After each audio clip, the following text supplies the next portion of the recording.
क्या आप मुझे बताइए कि हमने अपनी एक बहन को उसका सरबराह बना दिया, उसके हुदूद इख्तियारात क्या होने चाहिए? सर मैं तो ये कहती नहीं, मेरी तो ये लड़ाई नहीं है कि आप औरत को सरबराह बनाएं, मेरा तो मसला ये नहीं है। मेरा तो मसला ये कि फैमिली का इंस्टीट्यूशन जो है वो ह्यूमैनिटेरियन ग्राउंड्स के ऊपर एक नया एक आप इंस्टीट्यूशन डेवलप करते हैं जिसकी बेसिस ह्यूमन जो इमोशंस हैं वो होते हैं, पहली बात लव एंड इफेक्शन होती है और एक दूसरे का इज्जत और एहतराम होता है। उसमें जो भी क्वेश्चन डेली रूटीन में राइज होते हैं उसको आप किसी इंस्टीट्यूशन की तरह रिजॉल्व नहीं करते, आप उसको म्यूचुअल अंडरस्टैंडिंग के साथ रिजॉल्व।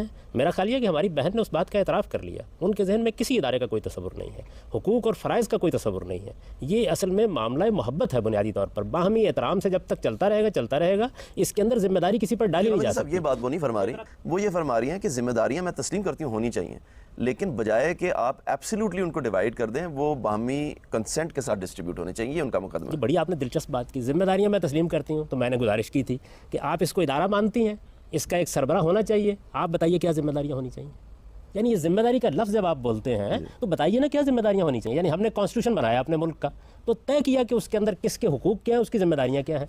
देखिए बात यह है कि एक इदारा शरीयत ने बनाया है, शरीयत ने जो इदारा बनाया है उसके अंदर उसने हुकूक व फ़राइज़ की एक तकसीम कर दी है।